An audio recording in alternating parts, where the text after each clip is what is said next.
पूरा आपको ग्राफ मिल जाएगा जिसमें पूरा स्टेट दिए होंगे कि भाई कितना नंबर आपको बोर्ड में चाहिए होगा 500 में से, जिससे कि आप टॉप 20 परसेंटाइल में आ जाएं। तो इन दोनों में से एक क्राइटेरिया आपको फुलफिल करना होगा। इसके अलावा एक तरीका ये भी है कि अगर किसी वजह से आपका 75 नहीं आ रहा है बोर्ड में, तो आपके पास बहुत सारे ऐसे ऑप्शन हैं, जैसे आपका जैक दिल्ली हो गया, जैक चंडीगढ़ हो गया। जैसे जैसे चॉइस फिलिंग स्टार्ट होगी, सब पे हम लोग लाइव वीडियो के माध्यम से आपको बताएं कैसे आपको कॉलेज के और ब्रांच के प्रोफेसर को सेट करना है।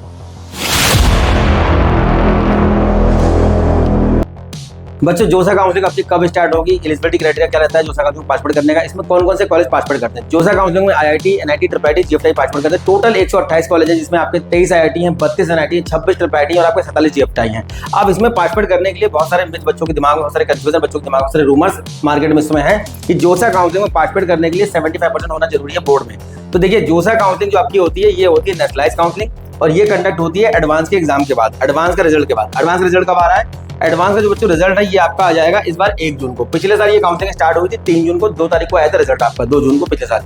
इस बार आपका रिजल्ट 1 को आ जाएगा एडवांस का। तो एडवांस और मेंस अगर दोनों का रैंक आपके पास होगा तो आपको IIT, NIT, triple IT, GFI show करेगा। अगर आपके पास एडवांस का रैंक नहीं है बच्चों, तो क्या होगा, यहाँ पे केवल NIT, triple IT, GFI show करेगा और यहाँ पे आईटी शो नहीं करेगा। तो यहाँ पे जिन बच्चों के पास दोनों का रैंक होगा उनको बस सोच समझ के चॉइस फिलिंग करना है कि अगर किसी बच्चे का रैंक मान लीजिए 5000 आ गया एडवांस में और अगर मान लीजिए 10,000 आपका जेईई मेंस में है, तो कंफ्यूजन ये रहता है कि टॉप 5 एनआईटीज में हम अपने मन का ब्रांच लें या जो ओल्ड हमारे 8 आईआईटी हैं इसमें हमको अगर कोई और ब्रांच मिल जा रहा है, कोई रेयर ब्रांच मिल जा रहा है या मैकेनिकल सिविल मिल रहा है, तो इसको प्रायोरिटी में रखें या टॉप 5 एनआईटीज की जो कोर ब्रांचेस है उनको प्रायोरिटी में रखें। तो यहाँ पे प्रॉब्लम ये रहती है कि चॉइस फिलिंग किस तरीके से करनी है। तो जैसे ही बच्चों आपका स्टार्ट होगा हम लोग चॉइस फिलिंग वाले डिटेल बताएंगे। तो welcome back to channel the mentor. और आज की वीडियो में बात करने वाले हैं कि आपका जोसा काउंसलिंग क्या होता है और जितने भी बच्चों के दिमाग में या डाउट्स है उसको सबको क्लियर करने का प्रयास करूंगा। चैनल पे अगर नए हैं सब्सक्राइब कर लीजिए, लाइक करिए, दोस्तों को शेयर करिए, जिससे कि आने वाले वीडियो लगातार आपको मिलते रहे। देखिए, जोसा काउंसलिंग में पार्टिसिपेट करने के लिए जो एलिजिबिलिटी है वो 75% बोर्ड में पार्टिसिपेट करने के लिए नहीं है। लेकिन अगर जोसा काउंसलिंग में पार्टिसिपेट करने के बाद आपको आईआईटी, एनआईटी, ट्रिपल आईटी मिलते हैं या जीएफआई मिलते हैं, तो आपको 75% की मार्कशीट वहां पे सबमिट करनी होगी eight the time of reporting. जो इंस्टीट्यूट आपको मिला होगा वहां पे जब आपका डॉक्यूमेंट वेरिफिकेशन होगा तो आपको ये मार्कशीट वहां पे दिखानी होगी। अगर आप 75 की मार्कशीट नहीं दिखा पाते हैं, मिली हुई सीट आपकी कैंसिल कर दी जाएगी। और दूसरा तरीका है कि या तो आप अपने बोर्ड में टॉप 20 परसेंटाइल में हो। जोसा की वेबसाइट पे आप जब जाएंगे तो आपको टॉप 20 परसेंटाइल का एनआईटी, ट्रिपल आईटी, जीएफआई के लिए और आईआईटी के लिए पूरा ही पूरा आपको ग्राफ मिल जाएगा जिसमें पूरा स्टेट दिए होंगे कि भाई कितना नंबर आपको बोर्ड में चाहिए होगा 500 में से, जिससे कि आप टॉप 20 परसेंटाइल में आ जाएं। तो इन दोनों में से एक क्राइटेरिया आपको फुलफिल करना होगा। इसके अलावा एक तरीका ये भी है कि अगर किसी वजह से आपका 75 नहीं आ रहा है बोर्ड में, तो आपके पास बहुत सारे ऐसे ऑप्शन हैं, जैसे आपका जैक दिल्ली हो गया, जैक चंडीगढ़ हो गया। जैसे जैसे चॉइस फिलिंग स्टार्ट होगी सब पे हम लोग लाइव वीडियो के माध्यम से आपको बताएं कैसे आपको कॉलेज के और ब्रांच के प्रोफेसर को सेट करना है। तो फिलहाल बात करते हैं कि जोसा काउंसलिंग में 75% आपका नहीं तो क्या पार्टिसिपेट कर सकता है बच्चा? बिल्कुल कर सकता है। अगर आपका 75% नहीं तब भी आप कर सकते हैं, लेकिन आप बाद में रिपोर्टिंग जब करने जाएंगे तो आपको ये मार्कशीट देनी होगी। तो कई सारे बच्चे इंप्रूवमेंट देके बैठे हुए हैं या फिर एनआईएस बोर्ड से कर रहे हैं, तो उनको जब कॉलेज मिल रहा होगा उस टाइम तक ये मार्कशीट देनी होगी। इसके अलावा कुछ ऐसे जीएफटीआई हैं, Punjab engineering college, VIT Mesra, university of Hyderabad, triple IT Naya Raipur, Bhubaneswar, slide Punjab, ये कुछ जीएफटीआई हैं जिनको अगर मैं हटा दूं तो इसके अलावा जितने भी जीएफटीआई हैं सब अपना अलग से फॉर्म निकालते हैं। जैसे निफ्टम सोनीपत ने अपना फॉर्म निकाला हुआ है, जीके ने अपना फॉर्म निकाला हुआ है, एसएम वीडियो कटरा ने फॉर्म निकाला हुआ है, गति शक्ति बाद में निकालेगा, जीजीयू बिलासपुर अपना बाद में निकालता है जोसा के बाद, आसाम यूनिवर्सिटी है, मिजोरम यूनिवर्सिटी है, सेंट्रल यूनिवर्सिटी में आपका झारखंड है, कर्नाटक है, राजस्थान है, हरियाणा है, ये सारे कॉलेज अपना अलग से फॉर्म निकालते हैं। तो जीएफटीआई में बच्चों आप जा सकते हो अगर आपका 75 बोर्ड में नहीं है। जोसा के अलावा भी एक तरीका है कि आप जीएफटीआई में एडमिशन ले सकते हो डायरेक्ट फॉर्म भर के। और अगर आप बच्चों कैटेगरी में है तो आपका 65% यहाँ पे आपको मार्कशीट सबमिट करनी होगी, दिखाना होगा। अब जोसा काउंसलिंग में जो बच्चों कॉलेज पार्टिसिपेट करते हैं, देखिए आपके आईआईटी है, एनआईटी है, ट्रिपल आईटी है। इसके अलावा होम स्टेट कोटा कैसे काम करता है? जोसा काउंसलिंग में जो होम स्टेट कोटा काम करता है वो काम करता है केवल एनआईटीज के लिए। एनआईटीज में देखिए आपका 50% सीटें होती हैं आपका होम स्टेट के वाले बच्चों के लिए और 50% सीटें होती हैं आउटस्टेट वाले बच्चों के लिए। मतलब अगर किसी बच्चे ने पर्टिकुलर किसी स्टेट से 12th किया हुआ है, बहुत सारे यूपी के बच्चे हैं, एमपी के बच्चे हैं, बिहार के बच्चे हैं जो राजस्थान जाते हैं, वहां से कोचिंग करते हैं और वहीं पे क्या करते हैं 12th कर लेते हैं। तो डमी स्कूल में 12th कर रहे हैं या रेगुलर कर रहे हैं, जैसे भी कर रहे हैं, जिस स्टेट से भी आपने 12th किया हुआ है, इवन जो एनआईएस बोर्ड के बच्चे हैं अगर उनका सेंटर किसी स्टेट में गया है, मान लीजिए इस साल एक बच्चा लद्दाख से आया, उसने दिल्ली से किया हुआ था एनआईएस बोर्ड से, तो उसको क्या हुआ, दिल्ली के अंदर जितने भी कॉलेज है उसको फायदा मिला होम स्टेट कोटे का, इंक्लूडिंग एनआईटी दिल्ली।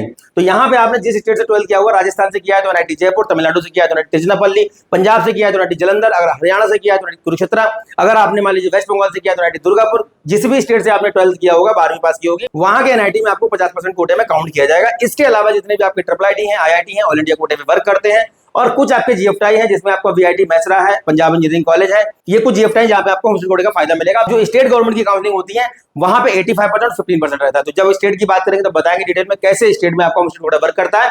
फिलहाल यहाँ पे एनआईटी में काम करता है। अब बात आती है कि इसमें फीस क्या आती है। जोसा काउंसलिंग एकमात्र ऐसी काउंसलिंग है, काउंसलिंग में पार्टिसिपेट करने का कोई भी फॉर्म का फीस नहीं है, काउंसलिंग में पार्टिसिपेट कर सकते हैं। पिछले साल ये आपकी देखिए 3 जून से स्टार्ट हो गई थी, और जब आपको सीट मिल रही होगी राउंड 1, राउंड 2, राउंड 3, 6 टोटल आपके राउंड होंगे। इसके बाद 3 राउंड होते हैं आपके सीएसएबी के। तो जो भी सीट आपको मिलेगी किसी भी कॉलेज में, आईआईटी, एनआईटी, ट्रिपल कहीं भी आपको सीट मिल रही होगी, तो कैटेगरी वाले बच्चों को 15,000 रुपए जमा करना होता है, और जो जनरल ईडब्ल्यूएस ओबीसी के बच्चे इनको 30,000 जमा करना होता है। किसी वजह से अगर बाद में सीट को आप विड्रॉ करते हैं या आप सीएससीबी में जाएंगे तो ये पैसा आपका सीएससीबी में रिफंड ट्रांसफर कर दिया जाएगा, या फिर अगर आप सीट छोड़ते हैं तो ये पैसा में कुछ 5,000 या 4,000 कुछ कटता है और ये पैसा आपके अकाउंट में रिफंड आ जाएगा। इसीलिए at the time of form filling, जब आपकी काउंसलिंग का फॉर्म भर रहे होंगे, रजिस्ट्रेशन कर रहे होंगे, तो आपसे कैंसिल चेक यहाँ पे मांगा जाएगा। हर काउंसलिंग का रूल ये रहता है कि हर एक काउंसलिंग में आपसे कैंसिल चेक मांगा जाता है। टोटल पिछले बच्चों आपके 6 राउंड हुए थे, उसके बाद आपका ये काउंसलिंग जो है लास्ट जुलाई तक चला था, और उसके बाद आपका जो हुआ था सीएससीबी राउंड। सीएससीबी राउंड में जो सीटें बच जाती हैं एनआईटी, ट्रिपल जीएफटी में, उन सीटों के लिए काउंसलिंग होती है। जो बच्चे आईआईटी चले जाते हैं या फिर जो और कुछ बेटर कॉलेज जो बच्चों को मिल जाते हैं, वो सारी सीटों के लिए होता है सीएससीबी राउंड। और वहां पे आपका कई बार काफी सारे बच्चों को बहुत लो रैंक पे बहुत अच्छे कॉलेज मिलते हुए देखा गया। तो कुल मिलाकर के अगर बच्चों आपका रैंक 50,000 के बाहर चला गया जनरल कैटेगरी में, अभी मैं आपको बताऊंगा कि एनआईटी, ट्रिपल जीएफटी का एक्सट्रीम लिमिट क्या है, किस रैंक तक आपको वहां पे सीट ऑफर की जा सकती है, किस रैंक पे आपको सीट पिछले साल मिली है। डॉक्यूमेंट की अगर बात करें तो डॉक्यूमेंट में देखिए आपका क्लास 10th की मार्कशीट डिजी लॉकर वाली या नेट वाली भी चल जाएगी। जेईई मेंस का आधार कार्ड, जेईई मेंस का स्कोर कार्ड और जेईई मेंस का आपका रिजल्ट, मतलब आपका एडमिट कार्ड और स्कोर कार्ड दोनों। अगर आप एडवांस की रैंक आपके पास तो एडवांस का एडमिट कार्ड, स्कोर कार्ड दोनों लगेगा। इसके अलावा आपका आधार कार्ड, जो भी आपने आइडेंटिटी प्रूफ लगाया होगा अपना फॉर्म में, वो वहां पे लगाना होगा आपको। इसमें वोटर आईडी, पासपोर्ट भी चल जाएगा आपका। कैटेगरी सर्टिफिकेट में आपने 1 अप्रैल के बाद का जो बना हुआ होगा वही आपका जो है एलिजिबल होगा, वही आपका वहां पे माना जाएगा, तो वो आपको लगाना होगा 1 अप्रैल के बाद का। पासपोर्ट साइज फोटोग्राफ आपको लगाने होंगे काउंसलिंग के टाइम पे, ये वही फोटोग्राफ आप लगाएं जो आपने जेईई मेंस के फॉर्म में लगाया होगा। सिग्नेचर स्कैन मांगेगा, ईमेल आईडी आपका रजिस्टर्ड जो फॉर्म के अंदर है, मोबाइल नंबर जो रजिस्टर्ड फॉर्म के अंदर है, उसमें बार-बार आपका ओटीपी जाएगा, तो वो मोबाइल नंबर आप यहाँ पे यूज करें जो कि आपके पास घर में रहता है। कई बार बच्चे पेरेंट्स का लगा देते हैं, पेरेंट्स बाहर है, ओटीपी जा रहा है तो दिक्कत होती है, तो ये सब चीजों का आपको ध्यान रखना है।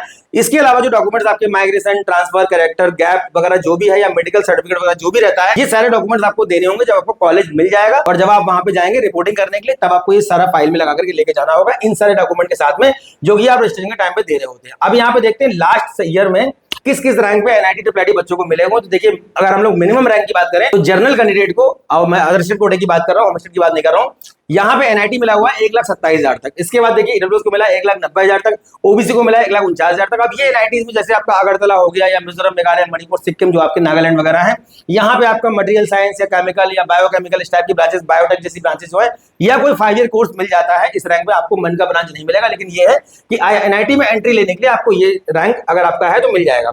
एससी कैंडिडेट को मिला है 270 तक, और एसटी को मिला हुआ है 5,30,000 तक। इसके अलावा फीमेल की बात हो तो देखिए 7 लाख तक मिला है एसटी कैंडिडेट को, और 2,10,000 तक मिला हुआ है आपका जनरल कैंडिडेट फीमेल। के बाद देखते हैं हम लोग, देखिए आपका ट्रिपल आईटी का तो 2,07,000 तक मिला हुआ है आपका जनरल कैटेगरी को ट्रिपल आईटी, और ये आपका मिला है ट्रिपल आईटी मणिपुर में इलेक्ट्रॉनिक्स एंड कम्युनिकेशन। ईडब्ल्यूएस मिला हुआ है 2,33 तक, ओबीसी को मिला हुआ है 2,34 तक, एससी को मिला है 3,60,000 तक, एसटी को मिला है 11 लाख तक। फीमेल में देखिए यहाँ पे 9 लाख तक मिला हुआ है, यहाँ पे 3 लाख तक मिला हुआ है। अब बात करते हैं जीएफटी के अंदर देखिए जनरल को मिला हुआ है 13 लाख तक, ईडब्ल्यूएस को मिला है 11 लाख तक, ओबीसी को मिला है 14 लाख तक, 14,60,000 तक, एससी को 14,70,000 तक, एसटी को मिला है 14 लाख। तो देखिए कुल मिलाकर के अगर आपका रैंक 12 लाख, 11 लाख, 10 लाख के बाहर भी अगर चला गया है, तब भी जीएफटी में आपके पास अच्छे ऑप्शन हैं। अगर आप ड्रॉप नहीं करना चाहते हैं, अपना ईयर बचाना चाहते हैं, अगर आप पार्शियल ड्रॉप करना चाहते हैं, कुछ भी अगर आप इस टाइप का अगर कुछ है, तो कुल मिलाकर के जोसा में अलॉटमेंट मिल जाएगा। तो जोसा में पार्टिसिपेट करने के लिए कोई ऐसा रैंक क्राइटेरिया नहीं है। अगर आपके पास एप्लीकेशन नंबर है, जेईई मेंस का एग्जाम आपने दिया हुआ है, जोसा में पार्टिसिपेट करने के लिए, चॉइस फिलिंग करने के लिए पूरी तरीके से आप स्वतंत्र है। अपने तरीके से, अपने मन से, आप अपने इंटरेस्ट के हिसाब से चॉइस फिलिंग कर सकते हैं, पर कॉलेज आपके इंटरेस्ट के हिसाब से नहीं मिलेगा, वो मिलेगा रैंक के अकॉर्डिंग। तो किसी एक्सपर्ट काउंसलर से काउंसलिंग अपना जो कराना जरूरी होता है, और जो चॉइस फिलिंग होती है उसको इस तरीके से करें कि लास्ट मोमेंट तक आपके जो ऑप्शन है, जो टॉप के ऑप्शन है, वो बने रहें। ऐसा ना हो कि आपको कोई भी ऑप्शन मिल जाए, अपने ब्रांच के चक्कर में बच्चे नीचे के ऑप्शन भर देते हैं, और जो अच्छे अच्छे कॉलेज होते हैं उनकी जो कोर ब्रांचेस, जो अदर ब्रांचेस है सीएस के अलावा, वो नीचे कर देते हैं, तो वो सारे ऑप्शंस खत्म हो जाते हैं। मान लीजिए किसी बच्चे ने 100 चॉइसेस भरी हुई हैं और उसको राउंड 2 में 50 नंबर का चॉइस मिल जाता है, तो क्या होगा, नीचे की 50 चॉइस अगले राउंड में काउंट नहीं की जाएंगे। अगले राउंड से क्या होगा, 49 चॉइसेस जो आपकी बची हुई हैं, एक तो आपको मिल गया, वो चॉइसेस आपको मिलेंगी। ठीक है, इस तरीके से आपका चॉइस फिलिंग होगा। तो बच्चों मेंटरशिप प्रोग्राम के लिए जितने भी ऐसे बच्चे हैं वो पूछते रहते हैं कि क्या फीस रहता है, कैसे काउंसलिंग करते हैं, तो देखिए हमारा ये मेंटरशिप प्रोग्राम है। इसमें आपका जितनी भी काउंसलिंग होती है, सारी काउंसलिंग का कंबाइंड पैकेज है। 14,999 हमारी फीस रहती है, जिसमें फॉर्म का फीस यहाँ पे इंक्लूडेड नहीं है। और ये तब तक काउंसलिंग हम करेंगे जब तक आपको एक बेटर सीट नहीं मिल जाती, आपको ड्रीम कॉलेज तक पहुंचा करके तब जाकर के ये सारा चीजें, तक आपको ड्रीम कॉलेज नहीं मिल जाता, तब तक से सारी चीजें हमारी टीम की तरफ से फुलफिल की जाएंगी। और इसके बाद आपका जो स्कॉलरशिप वगैरह रहता है वो भी इसमें इंक्लूड है कि स्कॉलरशिप का फॉर्म कैसे भरना है, कौन सा भरना है, कब भरना है, और उसमें कौन कौन से डॉक्यूमेंट्स लगने हैं। कई सारी प्राइवेट स्कॉलरशिप है जिसके फॉर्म भरने के बाद आपका वहां पे एप्टीट्यूड टेस्ट वगैरह होता है, वो सारा चीजें, वो सारी प्रिपरेशन वगैरह हम लोग बच्चों को कराते हैं। इसके बाद दूसरा प्रोग्राम जो हमारा है 24,999, इसमें जितने भी अपने एप्लीकेशन फॉर्म रहते हैं, JAC Delhi, Chandigarh, Haryana, MP, UP, जितने भी आपके फॉर्म फिल होंगे according to your JEE mains rank के अकॉर्डिंग जो भी मिल रहा होगा वो हम रोड में बच्चों को देते कि ये कॉलेज आपको मिल रहे हैं, इसके लिए ये काउंसलिंग में पार्टिसिपेट करना है। वो सारा फॉर्म का फीस यहाँ पे इंक्लूड रहता है। डिटेल के लिए बारकोड दिया हुआ है, स्कैन अप कर सकते हैं इसको। कोई भी क्वेरी, कोई भी डाउट काउंसलिंग के रिगार्डिंग, किसी भी काउंसलिंग के रिगार्डिंग है, जोसा, सीसा, स्टेट काउंसलिंग है, सेपरेट काउंसलिंग, नंबर दिए गए संपर्क कर सकते हैं। अगर नियर बाय प्लेसेस हैं तो लखनऊ, कानपुर, दिल्ली, रुड़की में आके कंसल्ट कर सकते हैं। कंसल्ट करने का कोई भी चार्ज नहीं है। उम्मीद करता हूँ जो इन्फॉर्मेशन आपको प्रोवाइड कर रहा हूँ कहीं ना कहीं आपके काम आती होगी। नेक्स्ट वीडियो में मिलेंगे अच्छे टॉपिक के साथ, तब तक धन्यवाद। Thank you very much.